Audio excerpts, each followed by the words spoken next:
नमस्कार दोस्तों, आप सभी का अभिनंदन और बहुत बहुत स्वागत है। उम्मीद है कि स्वस्थ होकर के आप पढ़ाई कर रहे होंगे और पढ़ाई करते रहिए, बिल्कुल मेहनत करते रहिए। मेहनत करेंगे, परिश्रम करेंगे तो फल उसका जो होगा वो अवश्य आपको प्राप्त होगा। ऐसा श्रीमद् भागवत गीता में लिखा है। उसमें ये लिखा है कि फल की इच्छा नहीं करनी है, लेकिन आप फल की भी इच्छा करो। अगर मेहनत कर रहे हैं तो करनी भी चाहिए, कोई दिक्कत की बात नहीं है। परिश्रम हम कर रहे हैं, कठिन परिश्रम हम कर रहे हैं तो करनी भी चाहिए, कोई दिक्कत की बात नहीं। तो हिस्ट्री की क्लास है, समय ना लेते हुए चर्चा करते हैं। हिस्ट्री के कंबाइंड प्रश्न है, जो मेरे साथ बने रहें। टॉप 50 क्वेश्चंस हैं, तो अंत तक देखते हैं। आपके रिवीजन की क्लास है, ठीक है, जीएस की। तो देखिए, सबसे पहला पॉइंट लिखा है, नगाड़ा बजाने वाला शासक कौन सा था जो नगाड़ा बजाने का शौकीन था? तो अकबर हमेशा नगाड़ा बजाया करता था। क्या बजाया करता था? नगाड़ा बजाया करता था। जिसका शासनकाल था, कब से कब तक था भैया अकबर का शासनकाल, पता है क्या? अकबर का शासनकाल आप कमेंट में बताओ, तब तक अकबर का शासनकाल मैं बताता हूँ आपको, है ना। ऐसे आया था, देखो 1526 से 30 तक कौन रहा? बाबर। और 1530 से 1556 तक कौन रहा? हुमायूं। और 1556 से 1605 तक कौन आया? अकबर। ऐसे था अकबर का शासनकाल, है ना। दूसरा पॉइंट है, अकबरनामा ग्रंथ किसने लिखा? अबुल फजल ने लिखा था। अकबरनामा काफ़ी महत्वपूर्ण पुस्तक है। इसे आईने अकबरी भी कहते हैं। क्या बोलते हैं? आईने अकबरी भी कहते हैं इसे, है ना। जो कि 3 भागों में लिखी गई पुस्तक है। कितने में? 3 भागों में। वैसे इसे अकबरनामा, चूँकि अकबर के बारे में ही लिखा है, इस वजह से अकबरनामा है ये। अबुल फजल और फैजी 2 भाई थे जो कि अकबर के दरबार में रहते थे। दोनों का संबंध आगरा से था, ठीक है। अकबर के दरबार में रहते थे। नूरजहां का बचपन का नाम क्या था? मेहरुनिशा था। नूरजहां के बचपन का नाम मेहरुनिशा या नूरजहां ने काय का मकबरा बनवाया था? एतमातौला का मकबरे का निर्माण कराया था जहांगीर के शासनकाल में, ठीक है। अगला पॉइंट है, अकबर के बचपन का नाम क्या था? जलाल। जी, अकबर के बचपन का नाम था जलाल, नोट कर लेना। अमित्रघात के नाम से कौन सा शासक जाना जाता था? बिंदुसार प्रसिद्ध था। बिंदुसार शासक जो कि मौर्य वंश का शासक था, अमित्रघात के नाम से जाना जाता था। न्याय की जंजीर, बस मैं रिवीजन करा रहा हूँ, शेयर करते चलें क्लास को। बहुत सारे इंपॉर्टेंट पॉइंट है जो कि आगे भी आने वाली परीक्षा, जैसे कि रेलवे की या पुलिस का एग्जाम हो जाएगा आपका, तो आगे रेलवे की बहुत सारी वैकेंसीज हैं। एसएससी जीडी का है नेक्स्ट 2004 इसी साल में, तो उसके लिए ये काम आएंगे सारे प्रश्न। न्याय की जंजीर जहांगीर ने आगरा में स्थापित कराई थी, ठीक है। इस जंजीर के माध्यम से वो न्याय देने का काम करता था जहांगीर मतलब जिसने विश्व को जीत लिया। अशोक के क्या क्या नाम थे? देवानाम प्रिय बोलते थे, प्रियादर्शी, ये अशोक के प्रसिद्ध नाम थे। मौर्य वंश का शासक था अशोक, तो ये अशोक के नाम थे, ठीक है। इत्र बनाने का आविष्कार किसने किया? अस्मत बेगम ने। इत्र बनाने का आविष्कार अस्मत बेगम, जो कि किसकी माँ थी? ये नूरजहां की माँ थी ये, है ना। इन्होंने इत्र बनाने का आविष्कार किया, जो कि इत्र आजकल हमारे यहाँ कन्नौज में बहुत प्रसिद्ध रहा है। कहाँ पर रहा है? कन्नौज में। अगला पॉइंट है, स्थापत्य कला का स्वर्णकाल, यानी कि जो इमारतें बनाई गई, बेहतरीन इमारतें, तो शाहजहां के समय की सबसे बेहतरीन इमारतें थी, मॉन्यूमेंट्स थे, ठीक है। तो स्थापत्य कला का स्वर्णकाल कहते हैं। उदाहरण के तौर पर ताजमहल को हम जान सकते हैं इनके उदाहरण के तौर पर, ठीक है। अगला है चित्रकला का स्वर्णकाल, जहाँ चित्रकारी की जाती थी इमारतों पर, तो जहांगीर के शासनकाल को कहते हैं हम चित्रकला का स्वर्णकाल। आगे बात करते हैं बाबर। देखो, मुगल साम्राज्य में कौन कौन से शासक आए? मुगल साम्राज्य में शासकों की हम बात करें तो कौन कौन से शासक आए थे मुगल साम्राज्य में? तो सबसे पहले बाबर का उत्तराधिकारी हुमायूं था। हुमायूं के बाद अकबर के बाद जहांगीर ने शासन किया, फिर शाहजहां आया था, फिर औरंगजेब आया था।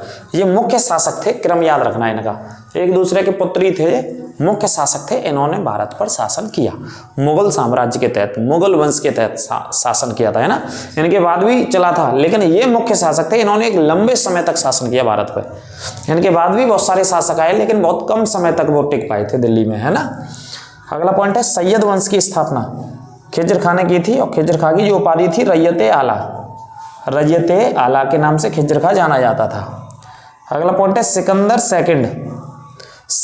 सेकंड की उपाधि अलाउद्दीन खिलजी ने धारण करी थी। किसने धारण करी थी? अलाउद्दीन खिलजी ने सिकंदर सेकंड की उपाधि। अगला पॉइंट है, बाबर की आत्मकथा कौन सी थी? तो बाबर की आत्मकथा बाबरनामा थी, जो कि तुर्की भाषा में लिखी गई थी। कौन सी भाषा में लिखी गई थी? तुर्की भाषा में लिखी गई थी बाबर की आत्मकथा, ठीक है, ये नोट कर लेना। अगला पॉइंट है भारत की पहली महिला शासिका नागरनिका थी, जो एक साम्राज्य में थी। मुस्लिम महिला का नाम नहीं बता रहा हूँ मैं यहाँ पे, पहली महिला, सिर्फ महिला की बात हो रही है ना कि मुस्लिम महिला, तो नागरनिका इसे देख लीजिएगा, यही महिला शासिका थी एक साम्राज्य में। इसके अलावा दूसरा पॉइंट है जौनपुर और फिरोजाबाद शहरों की स्थापना किसने करी? फिरोज शाह तुगलक जी ने, माफ कीजिए तुगलक ने करी थी, फिरोज शाह तुगलक ने। ये दिल्ली का सुल्तान था, बहुत सारे काम इसने अच्छे किए दिल्ली के समय में जब स्थापना करी थी, है ना, और एक लंबे समय तक इसने दिल्ली पर शासन भी किया था।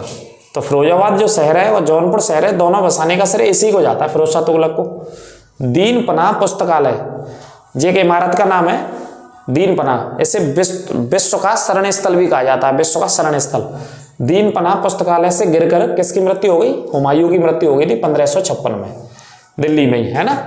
दीन पनाह पुस्तकालय है, उसी की बगल से हुमायूं का मकबरा है दिल्ली में, जो कि लाल बलुआ पत्थर का इस्तेमाल कराया गया। इसकी पत्नी हुमायूं की हाजी बेगम ने उसका निर्माण कराया था, हुमायूं के मकबरे का। और मुगल साम्राज्य का कब्रिस्तान भी कहा जाता है हुमायूं के मकबरे में, चूँकि बहुत सारी कब्रें स्थित हैं हुमायूं के मकबरे में, है ना।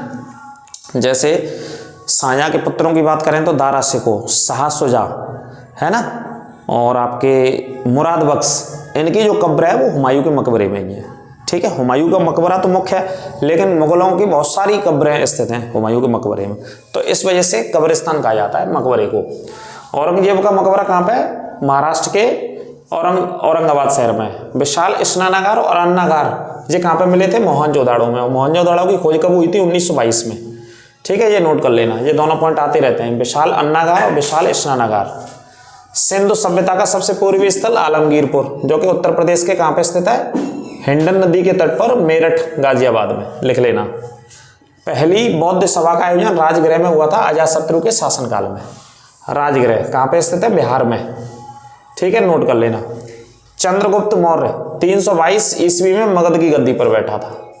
काय की गद्दी पर बैठा था? मगध की गद्दी पर चंद्रगुप्त मौर्य, जिसने मौर्य वंश की स्थापना करी थी चाणक्य की सहायता से। चाणक्य को कौटिल्य भी कहते थे, जिन्होंने अर्थशास्त्र नामक किताब की रचना करी थी, है ना। विष्णुगुप्त उनके बचपन का नाम था।